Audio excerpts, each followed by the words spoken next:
saying, I never harassed her a single day. She's a psychopath. And she's made this stuff up. That the person was caught in a lie. They're willing to manufacture allegations, at least as it relates to some things. And so you can disregard her entire testimony. So yes, I think this is colossal. Brace yourselves, Scandal fans, because Hollywood has once again outdone itself in turning a film set into a full-blown legal battlefield, this time starring the unlikeliest of courtroom adversaries. Blake Lively and Justin Baldoni, locked in a scandal that comes with a jaw-dropping price tag of $250 million. Yes, you heard that right. $250 million, not for a movie, not for a marketing campaign, but for a lawsuit so drenched in drama that the film they were actually making feels like a forgotten subplot. She's making this stuff up because she wanted to wrest control of the movie away from me. The movie in question, It Ends With Us, was supposed to be a serious, emotional story about domestic abuse, a project that had the potential to raise awareness and spark meaningful conversations. Instead, it's been swallowed whole by accusations, countersuits, and enough behind-the-scenes chaos to make even the most hardened PR veteran weep.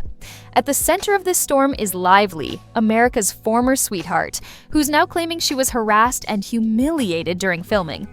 Allegedly forced into a birth scene with her legs in stirrups, stripped from the chest down, and surrounded by a crowded, chaotic crew, while Baldoni's best friend played the OB-GYN, his face uncomfortably close to the action.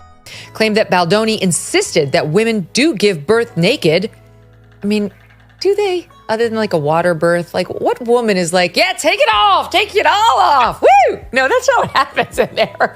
You got your gown, and the gown, they hike it up, but you got a little something on. And just when you think it couldn't get more awkward, it does. Lively alleges she had to beg for something to cover herself between takes, and that her requests were either ignored or met with delays that only added to the humiliation. I mean, he basically says that's not what happened, and it was very professional. The scene was very professional, and like nothing was untoward, and it was a big nothing burger. Sounds like the setup for a courtroom thriller, right? Except we're not done. Because Baldoni isn't just brushing off the claims. He's coming back with fire, hiring high-profile attorney Brian Friedman, the guy you call when you're rich, furious, and looking to nuke someone's credibility. And ultimately, she did get control of the movie and then tried to ruin my life. According to Baldoni and his legal team, Lively's entire story is fabricated. An elaborate PR stunt designed to rip control of the movie away from him and rewrite history with herself as the fragile, betrayed star. They argue she had significant creative power from the beginning and used it often, making it implausible that someone with her status would remain silent while supposedly being mistreated. Ms. Lively was not provided with anything with which to cover herself between takes until after she had made multiple requests. She became even more alarmed when Baldoni introduced his, quote, best friend to play the role of the OB-GYN. Then there's Adam Munshine, the actor in the OB-GYN role, who's clearly had enough of being painted as the director's random pal shoved into an intimate scene. He's come out swinging, citing his formal MFA in acting, a resume full of Shakespearean theater, and national tours with award-winning companies. Basically saying, I'm not some dude Baldoni picked off the street, I'm a professional. She is making it sound like, Arthur was the director of this scene and he got his buddy Lawrence Taylor to come by to play the OB-GYN. Hey, Blake Lively's gonna be naked! Get in here, LT! This is not what happened. And more importantly, he claims Lively was wearing black shorts, a hospital gown, a prosthetic pregnancy belly, and was fully covered throughout the scene. His version? The set was professional, respectful, and not once did Lively raise any objections. So now we have not just a he-said-she-said situation, but a full-blown credibility war, with Munshine positioned as a third-party witness whose only horse in this race is preserving his own integrity. And frankly, that might make him the most believable person involved.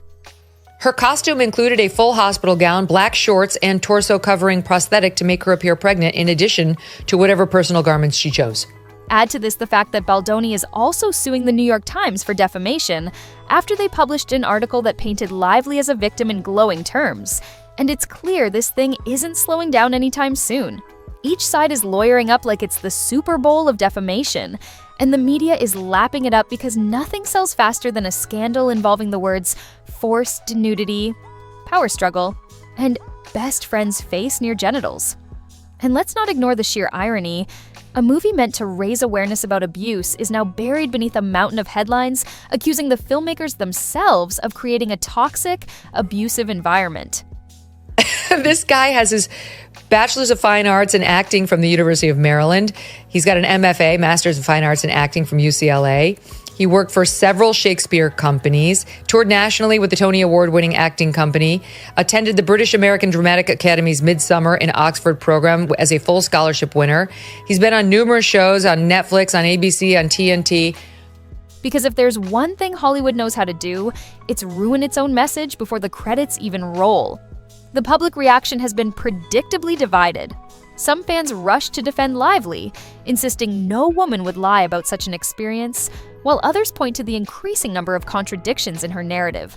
Like the claim that no one would bring her a blanket, even after repeated requests. Really? Blake Lively, one of the most powerful people on that set, begging like a background extra for someone to toss her a towel while a swarm of crew members ignored her? If that's true, then the industry's broken in ways we didn't even imagine.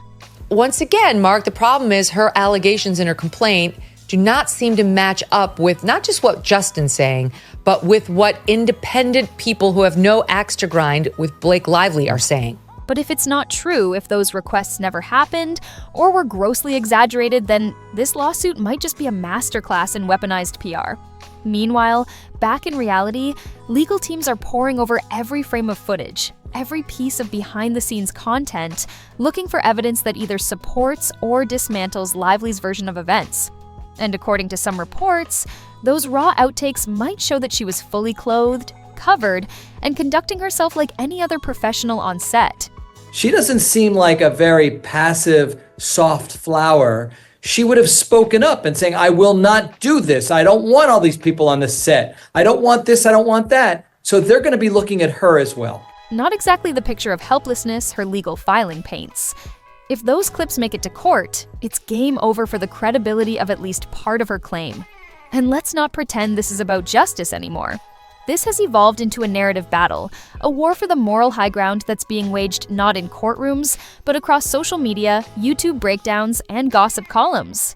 The fans are fully mobilized, dissecting every interview, every leaked document, every contradictory quote, like it's the Zapruder film. There's a difference between what she's alleging, like intentional sexual harassment, and, well, things that in retrospect should have been done differently on the movie set that would have made her more comfortable. That's what all this sounds like. But here's where it gets even darker. Because underneath all the drama is a very real and very unfortunate truth. Hollywood is incredibly good at turning genuine issues into tabloid theater. Whether Lively is telling the truth or not almost becomes irrelevant in the media circus. What matters now is which side can spin the best story, produce the most damning footage, or drop the most viral soundbite. And both camps are more than happy to play that game.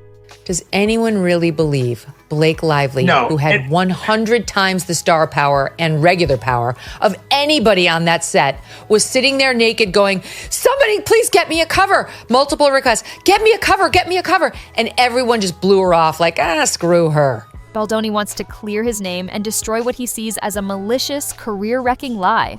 Lively wants justice, or power, or a headline, or all three, depending on who you ask.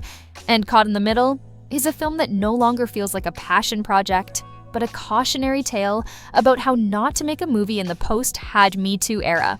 Meanwhile, the industry watches nervously from the sidelines, because they know this case is setting a precedent. If Lively wins, it could open the door for more lawsuits against directors and producers accused of creating uncomfortable, non-consensual environments.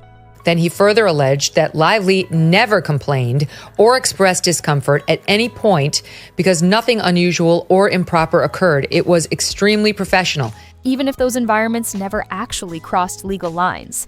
If Baldoni wins, it could signal a turning of the tide, where accusations alone are no longer enough to sway public opinion or sink a career.